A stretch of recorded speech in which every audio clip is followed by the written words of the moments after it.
রবিবার এলেই আমার একটা অন্য ভালো লাগা তৈরি হয়। কেন বলো তো? ছুটির দিন বলে? না না, ছুটির দিন বলে নয়।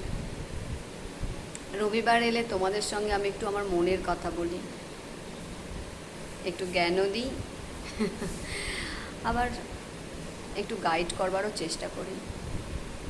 আগের ভিডিওতে আমি বলেছিলাম আমার তেমন কোনো পথপ্রদর্শক ছিল না, একটু ভুলও বলতে পারো। আমার এই মিশন লাইফে অবশ্যই একজন পথপ্রদর্শক তো ছিলেনই। আজ তার কথা বলবো, তার বিষয়ে কিছু কথা বলবো।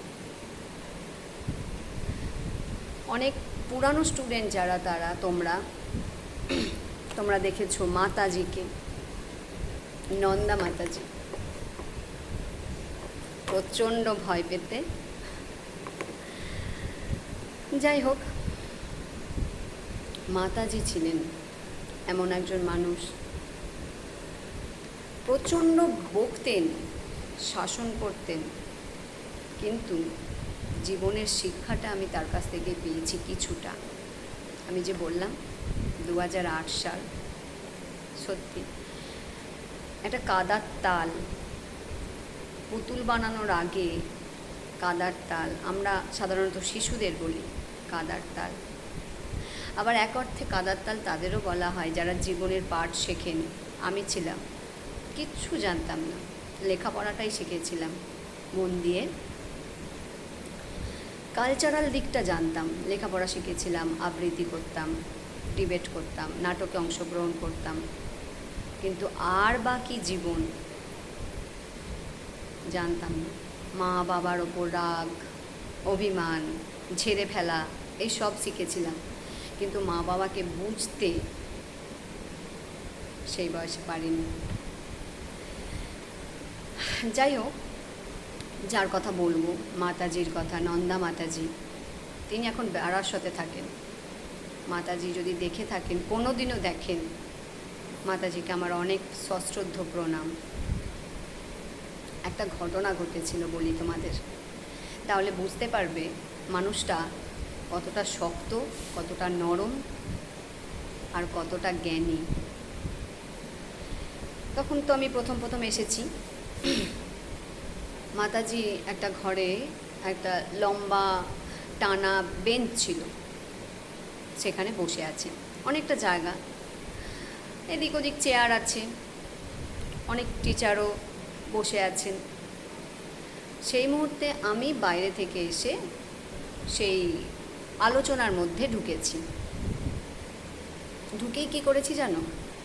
মাতাজি যে বেঞ্চে বসেছিলেন, বড় বেঞ্চ বললাম, বেঞ্চের একদিকে গিয়ে বসে পড়েছি।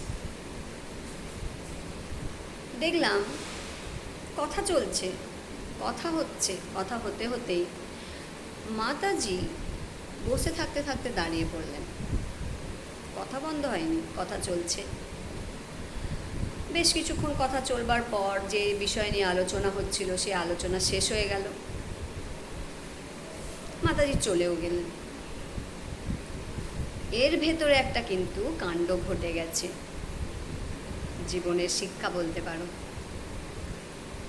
সেই মুহূর্তে বুঝতে পারিনি, পরে আমাকে আমার একজন সহকারী দিদি বললেন, রুমা তুমি আজকে কি করলে? আমি বলছি কেন, কি করলাম? তুমি ওই বেঞ্চে গিয়ে বসে পড়লে, তুমি বুঝতে পারলে না মাতাজি উঠে দাঁড়িয়ে পড়েছেন? আমি তো অবাক, কেন? আমি বেঞ্চে বসে পড়েছি, তো মাতাজি কেন উঠে দাঁড়িয়ে পড়বেন? আমি কি ওনার কাছে বসেছি নাকি? আমি তো দূরেই বসেছি। তখন উনি বললেন,